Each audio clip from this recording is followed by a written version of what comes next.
प्रथम प होची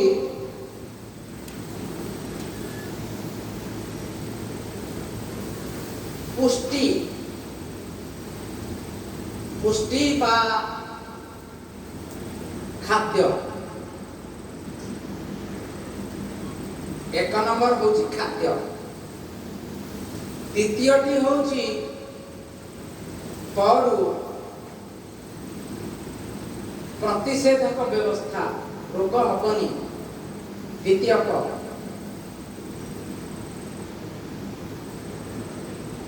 तृतीय प होची परिचालना बा स्वास्थ्य परिचालना।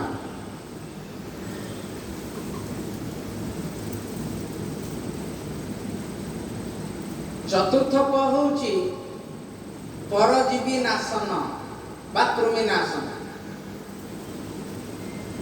पंचम प होची प्रजनन बा वंशवृद्धि।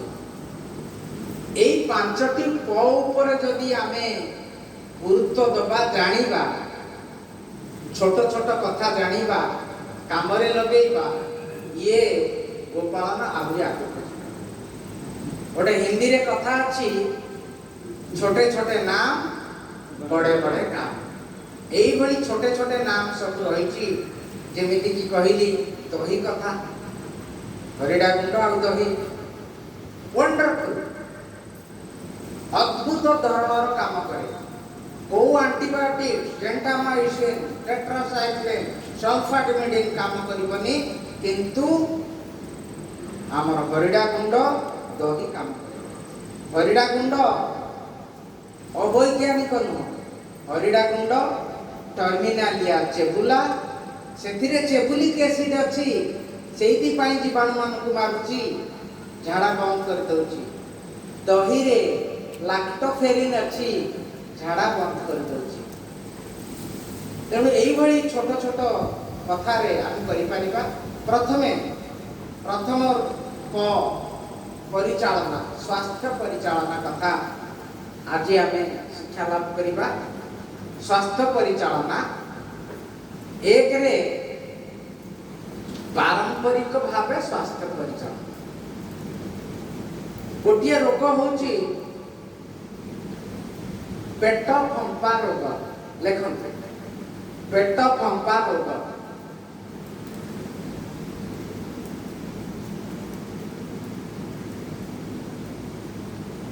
पेट फंपा रोग भात खीरी खाई फांपिले पेट, पान पत्र अदा देखाए बाट।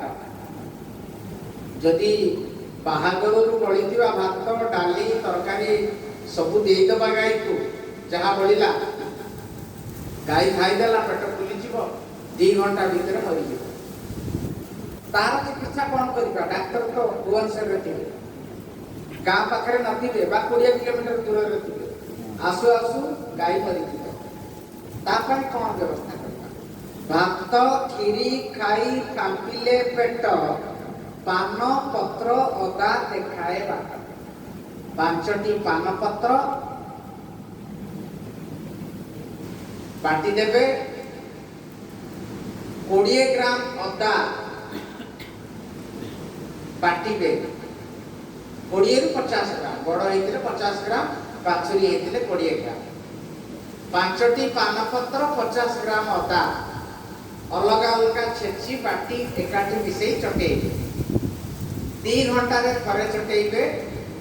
एथिरे गैस जो बाहरुची, पेट फांपी जाइछि, पछपटे पळेइबो, आगपटे किछि पळेइबो, पेट फंपा कमिजिबो। खाइबा आरंभ करिबो, साष्टांग हेइजिबो। 5टी पान पत्र आउ 50 ग्राम 20 रु 50 ग्राम अदा छेचिकी देबे। प्रत्येक 2 घंटा रे दिन 2-3 थर बेलू भल हो। तापर को आसीबा द्वितीय रोग,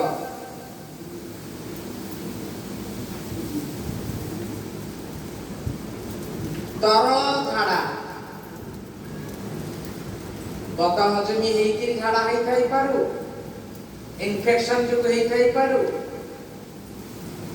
तरल झाड़ा होची मो गाई छेड़ी होची साधा छेरा होइतिबो दुर्गंध युक्त छेरा झाड़ा होइतिबो चिंगाणी भलिया पड़ुथबो लाल झाड़ा होइतिबो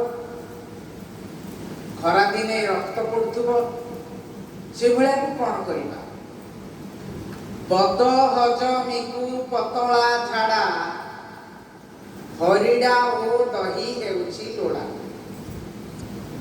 बद हजमी को पतला झाड़ा हरिडा ओ दही हेउची लोड़ा हरिडा गोटे बाछुरी पाई 50 ग्राम गुंड करिबा 50 ग्राम दही मिसेइबा ताकू चटेइबा दिन को 2 थर सकाळे थरे संध्या रे थरे 3 दिन करिबा आपण लेखंतु भूली जिवे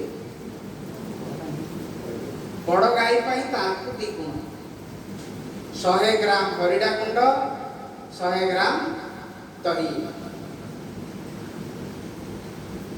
हरिडा गुंड 100 ग्राम दही 100 ग्राम एटा अद्भुत भाव में काम करे मु आपको कहली जेबुलिक एसिड अच्छी बड़ बड़ एंटीबायोटिक्स काम करे नहीं किंतु एगुड़िक काम करे प्राय सबको मिल जदि न मिलला आपण केवल दही दे दही रे लैक्टोफेरिन अच्छी दही गोटे अति उपकारी जिनिस पर्टिकुलरली आमर गाई गोरु मानकर स्वास्थ्य पाई आपण को घरे कुकुर पोषुचंती बा दांडरे कुकुर अच्छी चारिआडे घा हो जाए ताकू खर्च करिया केही ना आपण दही पानी नेई गोटे सीरीज रे ताकू पिचकारी मारते देखिए 4-5 थर रे प्राय सप्ताह गुरु घास सुखी गाई को भी से कथा दही पानी रे आपण पिचकारी लगाते अति सुंदर भाव रे हबो ए जो मोटा सीरीज अछि सेइते टाणी नेबे ताकू पिचकारी मारिबे चारिआडे देह एइथिरे जो बीज भलिया हेछि माने इन्फेक्शन हेछि जोतरे हेछि रोग जीवाणु जोगु हेछि से गुको फल तेणु एटा होछि बद हजमी को पतला झाड़ा हरिडा और दही हेछि लोड़ा हरिडा 50 ग्राम दही 50 ग्राम बाछुरी को बड़ मान को हरिडा 100 ग्राम तार गुण दही बाछुरी को जहाँ दबा गोटे छेड़ी की भी से दबा बाछुरी छेड़ी समान गाई मान तार 2 गुण बड़द बा नंदी मान 2 गुण